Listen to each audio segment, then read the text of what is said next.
Hide your kids. Lock the doors. You're listening to HR's most dangerous podcast. Chad Sowash and Joel Cheeseman are here to punch the recruiting industry right where it hurts. Complete with breaking news, brash opinion, and loads of snark. Buckle up, boys and girls. It's time for the Chad and Cheese Podcast.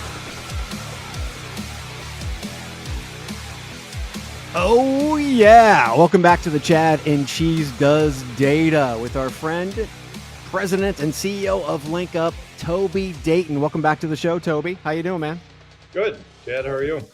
Excellent. As you can see, no Cheeseman today, but he'll be making a special appearance later in the show, I promise. Toby, for all those viewers out there who don't know who you are, give them a quick Twitter update. Also, Twitter bio, that's better. And then give them some insights on the data that we're going to be talking about today. Yeah, perfect. So I am CEO of LinkUp. We are a job market data company, indexing jobs directly from company websites around the world. So we've got essentially real-time nowcasted labor demand data that's accurate and predictive of what's going on in the job market. You can't beat that, my friend. You cannot beat that. So tell a little bit more about that job data. We're talking directly from corporate sites. Why is that important? Why is that important? It's because we're going straight to the employer website, so it's a far more accurate data set than pulling in job board data, other third-party data which is duplicative, right? Yeah, I mean, that the job board data is really duplicative for the most part. Am I right? Yeah, job syndication. You've got sponsored jobs. You've got only partial jobs from companies that are putting budget behind ads. You've got all kinds of really degraded data. So it's got very little signal. Mm-hmm. And it really does not allow for deep insights into what is actually going on in the job market. It really is, it's really a poor source of insights. So again, we're pulling in jobs every single day directly from company websites, employer websites around the world, millions and millions of job openings every day.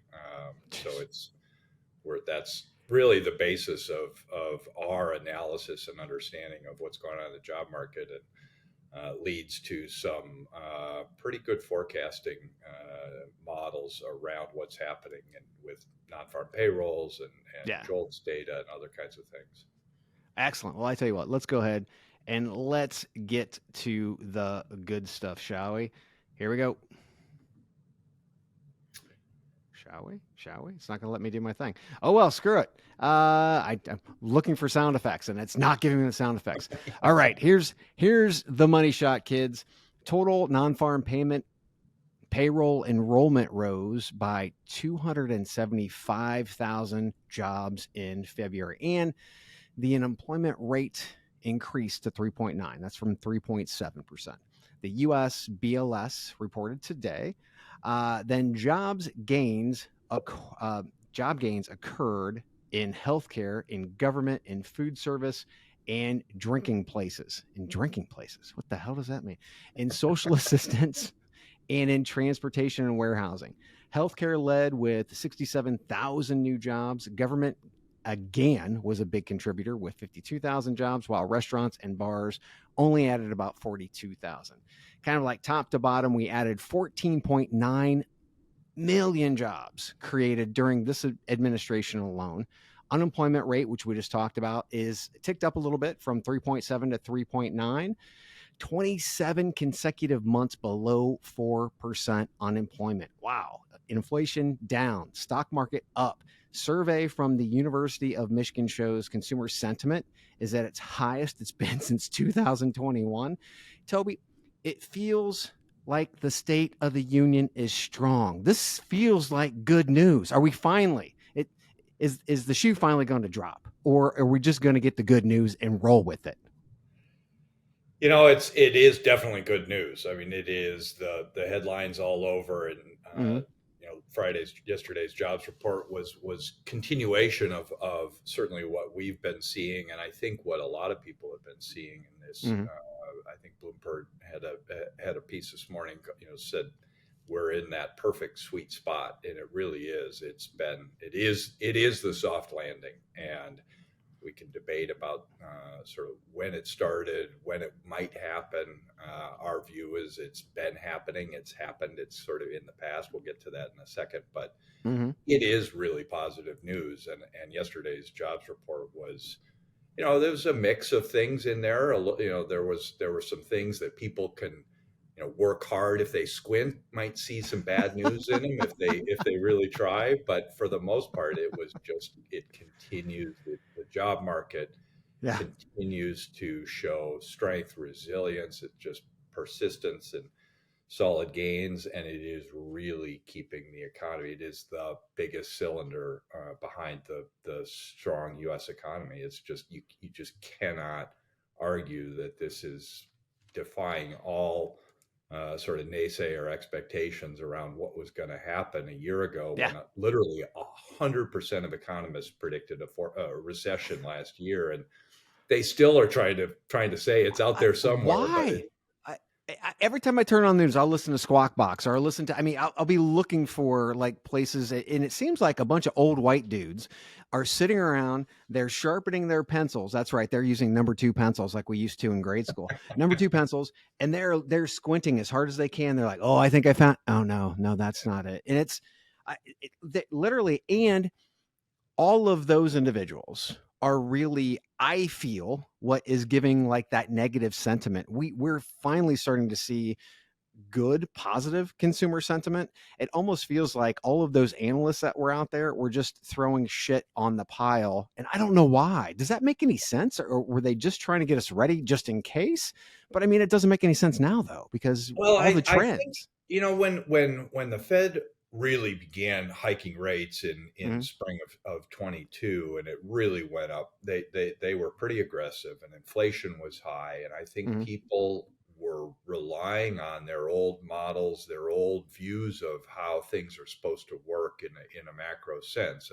And interest rates go up, the economy, unemployment rises, and the economy ends up going into a recession. And those sort of historical models really are deeply embedded in a lot of fundamental understanding of macroeconomics. And so I think that's where it started. And then they've just held on to those convictions, come hell or high water, no matter what the data says.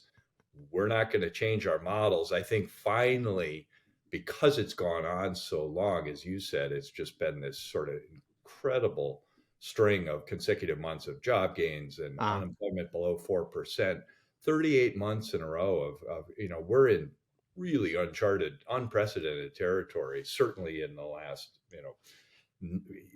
5 decades. I mean, it's just crazy what's going on. And I think it's the pandemic and this sort of COVID era. People really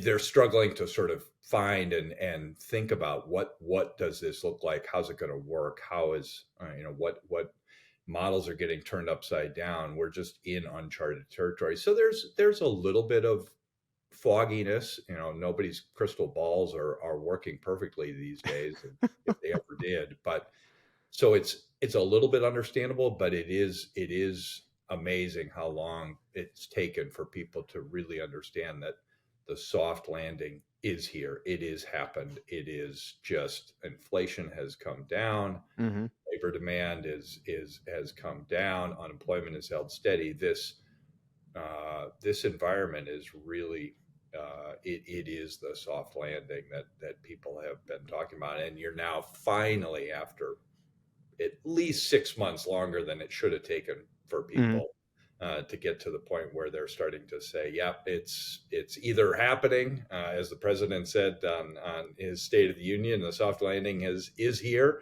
Yeah. We're in the middle of it. Or, some people are still holding out that, it's coming, looks like it's coming soon. But it's definitely, things are really, really positive.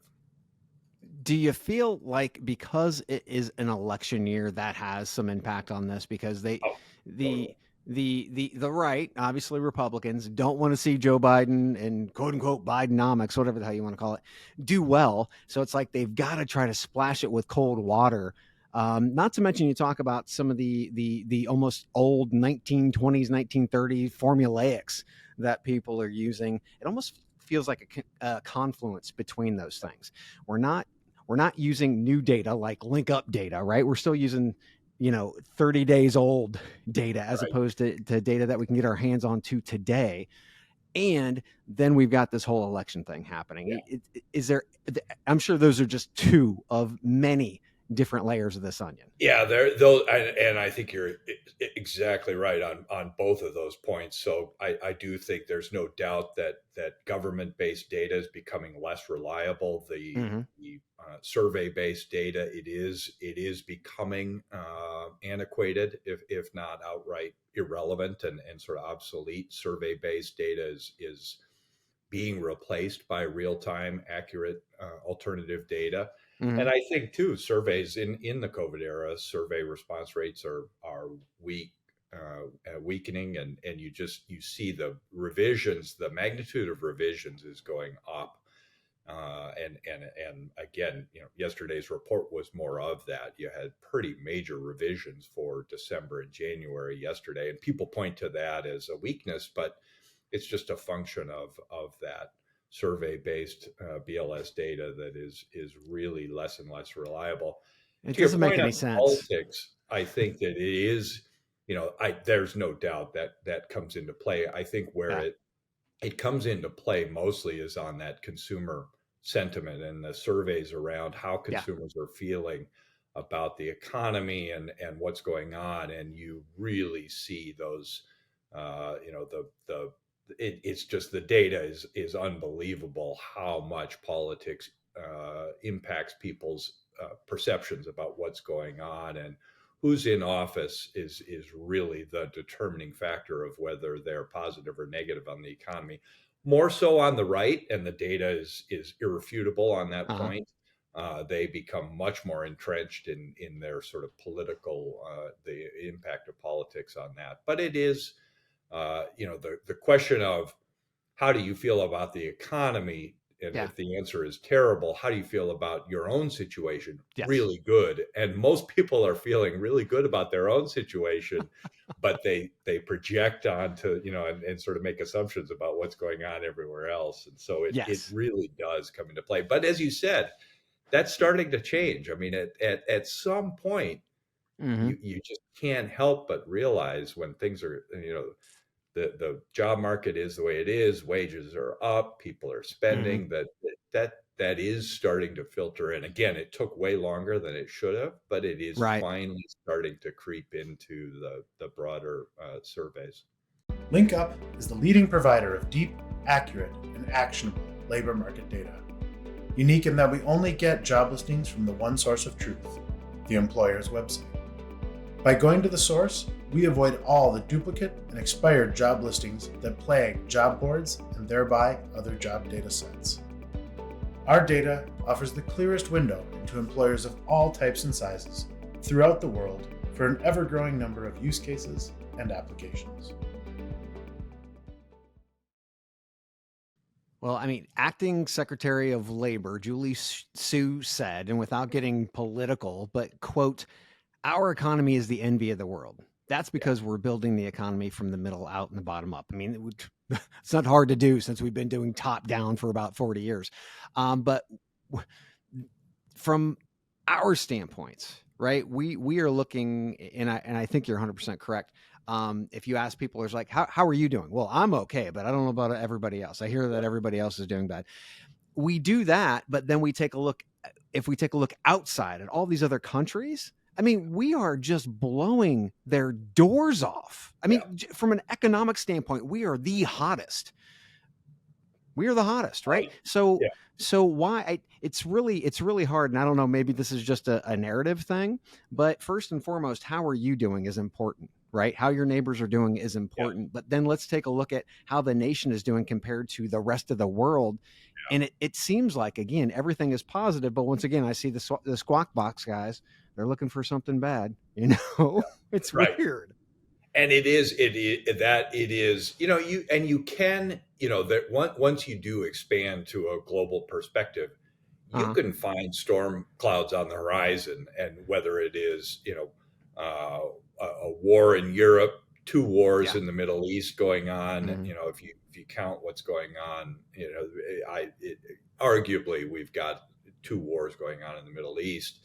China is an unknown, whether they're, where their economy is heading and what that might do Mhm. to the global economy. So you can find some storm clouds, but again, when you look at what is going on, broadly speaking, the in the pandemic recovery from the pandemic, the global economy is doing pretty well, and things are very much back to a very, very positive state. But to your point, Mhm. exactly, Chad, the U.S. is leaps and bounds ahead of the rest of the world in terms of economic growth and the soft landing and inflation coming down and Yeah. GDP, and it just is. And there's just no end in sight for that. I mean, you can envision some scenarios that might derail this, but we are just in this absolute perfect spot. And again, when you lift up the hood Mhm. and look at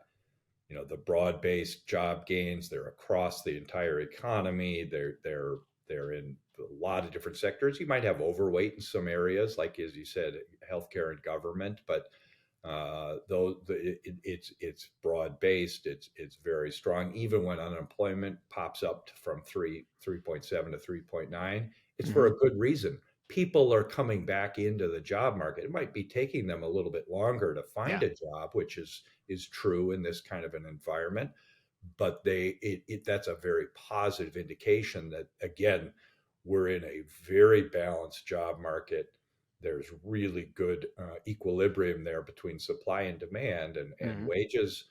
The wage growth is coming down, but wages are up from where they are, and that is a very good thing for the economy, for consumers, for people that are working. It just is this perfect place that we're in, and the Yeah. question is, how long is it going to stay here? And to your point too around the politics, what does it mean for November? Yeah. And is this in a normal political environment in the past? The incumbent president in this type of an economy would have had a approval rating just Yeah. off the charts. So we are in a very odd time with where Biden's approval rating is Yeah. relative to what's going on in the economy. It is very much it's yeah, it's a very strange set It's of bizarro land. It really yeah. is. So, a quick question with regard to what does healthy job creation and job count look like?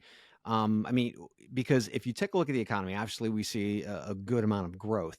Should we be concerned about the skew toward part-time jobs creation versus full-time jobs in last month's number? Yeah, I think that is definitely the when you look at sort of the U6 number, Hmm. and there is some slack there. Again, I think you can sort of take a glass half full or a glass half empty approach to that. I think slack is going to be good in terms of allowing employers to find the people they need. There are certain sectors where there are still, you know, broadly speaking, the economy is in the job market is in very, very strong balance, and a very, very much in equilibrium.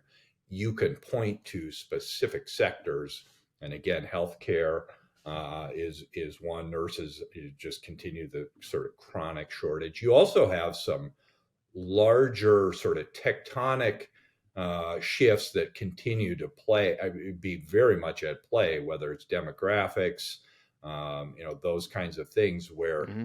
long term labor supply is going,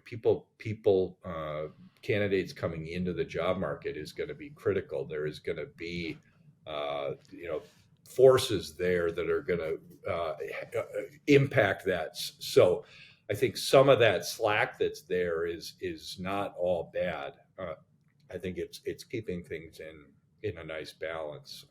It seems like immigration is one of those conversations. Yeah, I mean, last year we had 2 million versus the year before 1.2. yeah, So we're starting to see, whether people like, the idea of immigration or not, we need to have it, whether we have to control the flow. There's no question there, right?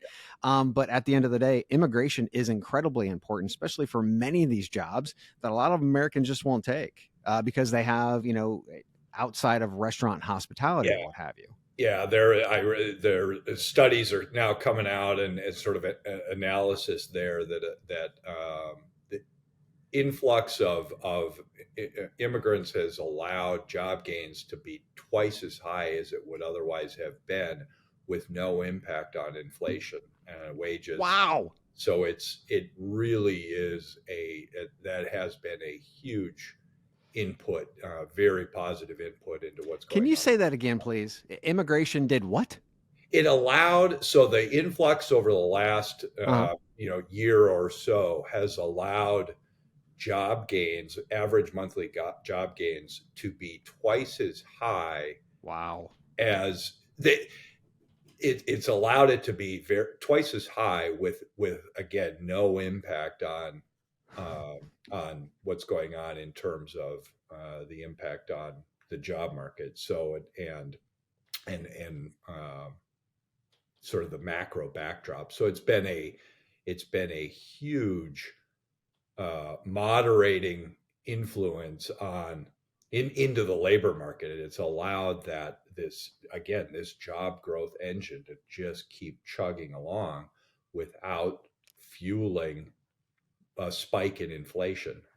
Inflation over the last has just continued to come down, even with these very strong job gains. So it really is. And going back to your point about the envy of the world, this engine just keeps humming along, and Amazing. this soft landing just continues really unabated. So it really is a phenomenal set of circumstances that we're in. It really is.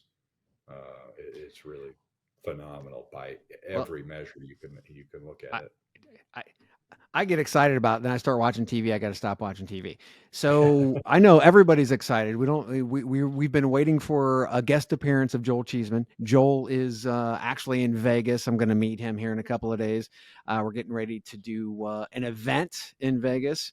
But until then, let's go ahead and pull him up. He has a question for you, Toby. Big surprise, right? All right, here we go. Hey guys, sorry I couldn't be with you this weekend, traveling as we all do occasionally, but I wanted to ask Toby a question in regards to ZipRecruiter and their recent earnings call.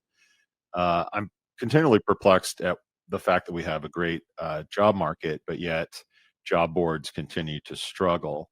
ZipRecruiter, which is around down 6 or 7% year to date, said, quote, that this is one of the slowest hiring markets in recent memory, particularly on the small to mid-sized business, which is kind of their sweet spot. So help me make sense of why the economy and the jobs report is so strong, but yet job boards and particularly ZipRecruiter keep talking about a slowing economy and slow hiring markets. It doesn't make sense to me. Doesn't make sense to him. So what do you think? Yeah, it is sort of an interesting set of dynamics, and I think as people started coming back into the job market post COVID, and employers were raising wages aggressively and persistently for a long period of time to get everybody back to work. I think employers started to realize, and again, going back to the theme of this job market coming into balance with greater and greater equilibrium, employers realized that they didn't necessarily have to sponsor their job openings, and they did not have to put budget dollars behind them, because they were doing everything. Typically, where employers are spending dollars in a different type of an environment is when they don't want to raise wages, but they're trying to aggressively fill openings without necessarily having to raise salaries and wages. This time it was kind of inverse. They were really quick to raise wages, increase benefits, Uh-huh. allow for remote work. They did anything and everything they could to get everybody back into the job market, and it Hmm. worked. So therefore, then they just did not have to spend as many dollars to sponsor those jobs. And I think that as that has continued, it's gotten even harder and harder for the job board industry, the recruitment advertising industry, Yeah. because there is less of a need for those jobs. And it is, but it is an interesting dynamic, and I think that Oh yeah. it is, yeah, it is. It's an interesting set of circumstances. Well, we've seen that with ZipRecruiter, right? But then we take a look at Indeed, where we take a look at the CPA or the CPCs and whatnot, and then you take a look at some of the programmatic vendors that are out there. It's like, look, just throw my feeds into backfill. Yeah, I don't need to pay right. for that. They'll find me, right? Yeah, They'll find me in this market. That is incredible, and also a big void for that newer model. I mean, yeah, because CPC has been around for a while, right? But here in the job space, it's still somewhat new, especially in Europe, right? right. Uh, that that that's a blind spot. That is a blind spot. Am I wrong? No, I think that is true. And you've got, and we use our data for, Uh-huh. we sell our data to an organic job listings. We don't have any budget dollars behind any of our jobs. We're pulling them straight from employer websites. Right. But that is really, really high quality, and in a lot of cases very unique job content. Uh-huh. So again, that it gives more exposure, more candidate flow to employers, without those employers having to pay anything for the candidate flow, that traffic. So Yeah. again, I do think there are models now that can, the entire industry is continuing to evolve, Yeah. and the old job board model, even the pay per click model, is, there are areas where that is showing its age, it for sure, and it is a yeah. So one of the things that we talk about a lot on the show is that the companies spend millions, in some cases tens to hundreds of millions, to be able to create a resume database, right? And then they're buying those candidates over and over and over. Many of them are starting to understand that's like, wait a minute, we already have those candidates in our database, right? So let's start using that first. I see that, and this hasn't happened as a standard yet, but I see it starting to happen as a standard, especially as AI and process efficiencies start to happen. As soon as a rec is posted, it goes directly into the database of candidates that you've already paid for, individuals who you've already interviewed, individuals who might have been silver or bronze medalists. And then if you hit a certain threshold, you don't even have to Right. post the job out past your own, career site. I mean, you guys would get it because you're getting the corporate jobs directly from the career sites, Right. but you don't have to go any further through your agency or anybody else. And I think that's a really, really good point, because the whole evolution and of the corporate career portal, and companies and employers building their proprietary talent Uh-huh. pools, and that was all the rage when it started, and it was transformative, and Yeah.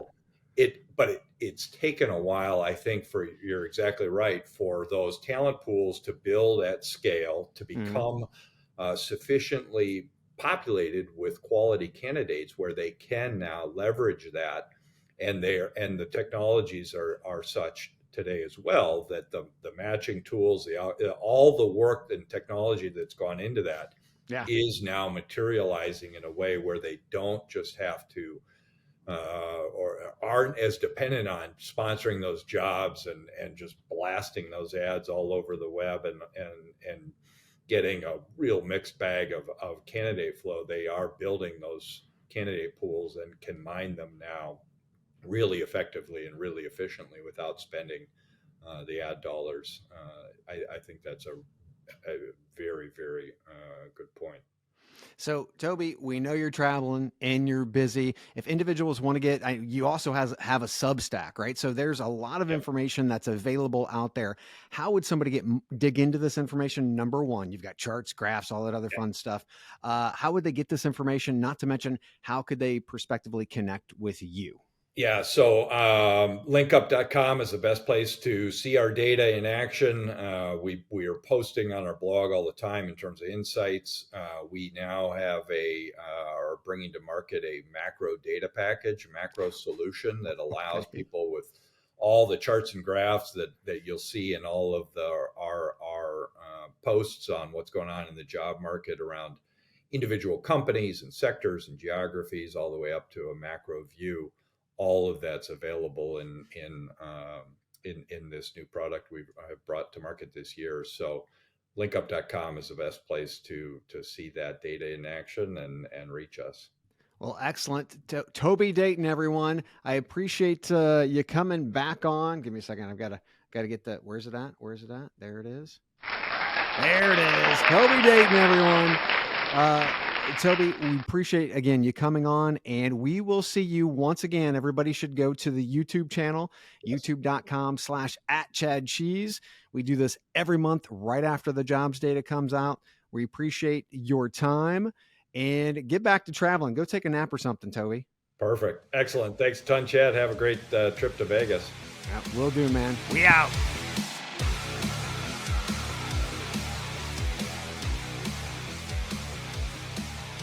Thank you for listening to, what's it called? A podcast. The Chad. The Cheese. Brilliant. They talk about recruiting. They talk about technology. But most of all, they talk about nothing. Just a lot of shout-outs of people you don't even know. And yet you're listening. It's incredible. And not one word about cheese. Not one. Cheddar. Blue. Nacho, pepper jack, Swiss. So many cheeses and not one word. So weird. Anywho, be sure to subscribe today on iTunes, Spotify, Google Play, or wherever you listen to your podcasts. That way you won't miss an episode. And while you're at it, visit www.chadcheese.com. Just don't expect to find any recipes for grilled cheese. It's so weird. We out!